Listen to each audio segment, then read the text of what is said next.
Kebijakan moneter. Kebijakan moneter adalah sebuah kebijakan yang dikeluarkan oleh bank sentral dalam bentuk pengaturan persediaan uang untuk mencapai tujuan tertentu. Tujuan utama dari kebijakan moneter adalah mencegah terjadinya peningkatan uang beredar secara berlebihan atau sangat kurang. Peranan fungsi uang. Uang dipakai untuk menunjukkan nilai berbagai macam barang dan jasa yang diperjualbelikan, menunjukkan besarnya kekayaan, dan menghitung besar kecilnya pinjaman. Uang juga dipakai untuk menentukan harga barang atau jasa. Sebagai alat satuan hitung, uang berperan juga memperlancar pertukaran barang. Proses perubahan jumlah uang beredar.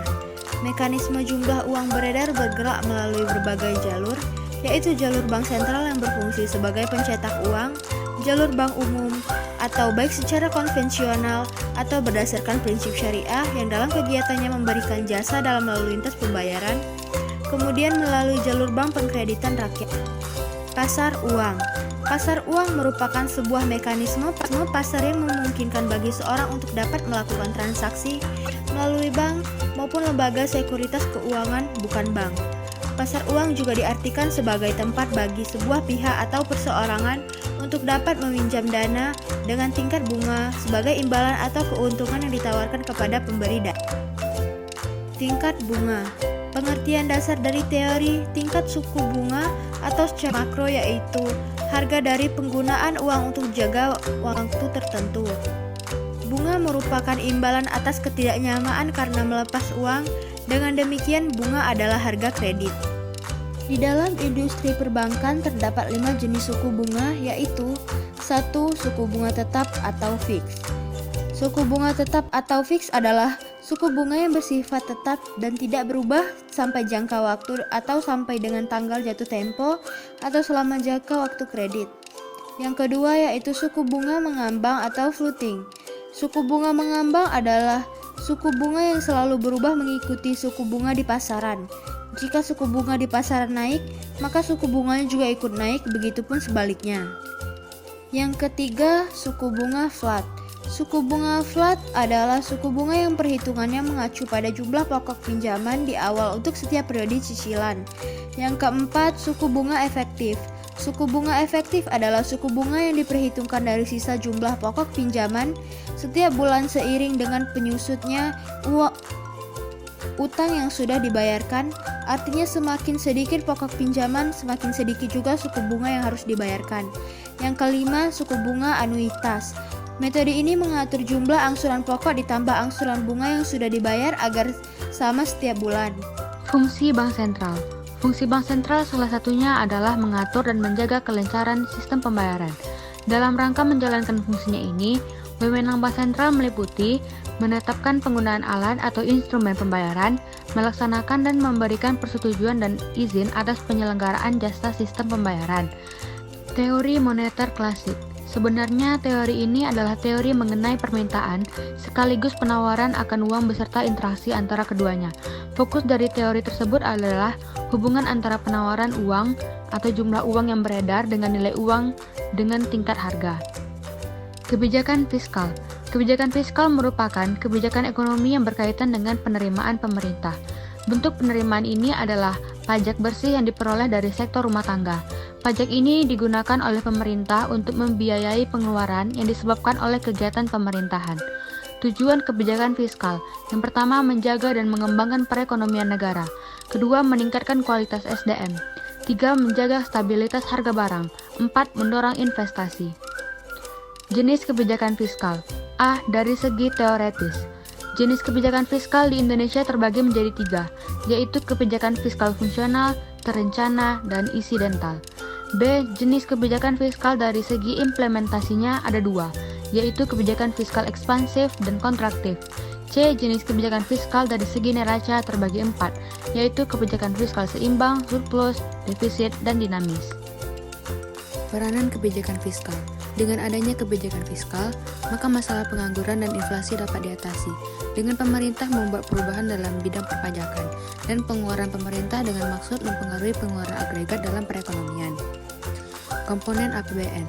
Dalam APBN terdapat 3 komponen yang telah disetujui oleh DPR, yaitu komponen pendapatan negara. Komponen ini berasal dari adanya penerimaan baik dalam sektor perpajakan maupun di luar sektor perpajakan, di mana penerimaan dalam sektor perpajakan ini pengenaannya termaksud dalam pepabean dan cukai, penerimaan pajak dan hibah. Komponen belanja negara. Komponen ini dapat disebabkan oleh adanya beberapa faktor, yaitu yang pertama adanya kebutuhan penyelenggaraan untuk negara, yang kedua adanya resiko bencana alam dan dampak krisis global yang tidak menentu terjadinya, yang ketiga adanya asumsi dasar yang diperlakukan dalam makroekonomi. Komponen pembiayaan negara. Komponen ini setidaknya disebabkan oleh beberapa faktor yang bisa terjadi. Di antaranya adalah yang pertama, karena adanya asumsi dasar yang diberlakukan terhadap makroekonomi. Kedua, karena adanya kebijakan pembiayaan yang mungkin terjadi, serta kondisi atau kebijakan yang kapan saja bisa terjadi. APBN dan kebijakan fiskal.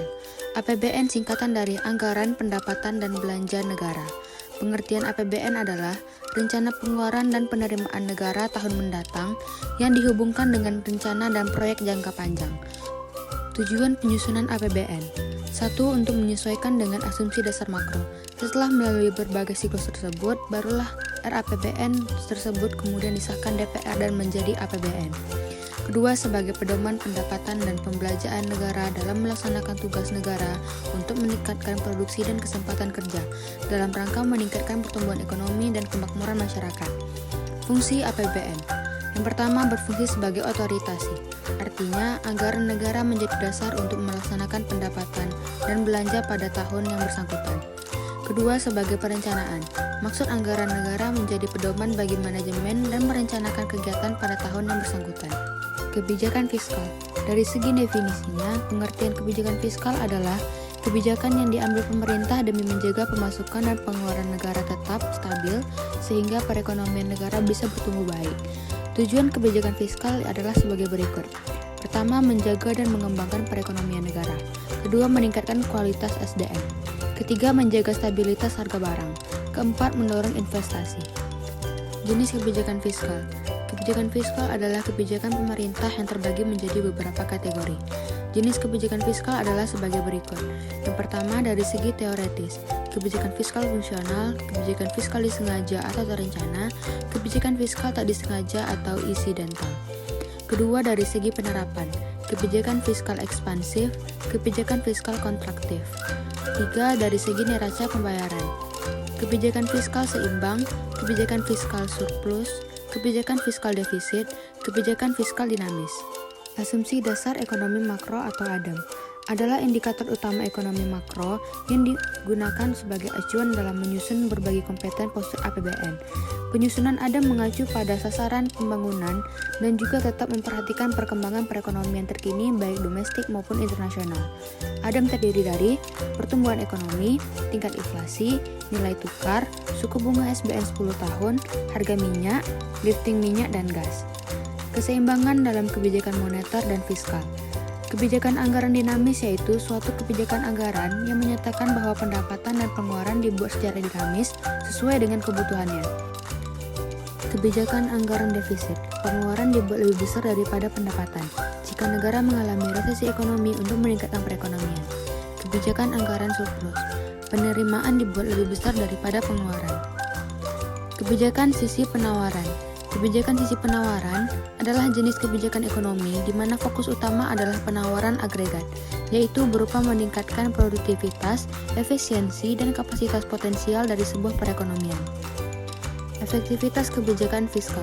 Pengertian kebijakan fiskal yaitu merujuk pada sebuah kebijakan yang dibuat oleh sebuah pemerintah untuk dapat mengarahkan pada ekonomi suatu negara yang melalui pengeluaran dan pendapatan berupa pajak pemerintah.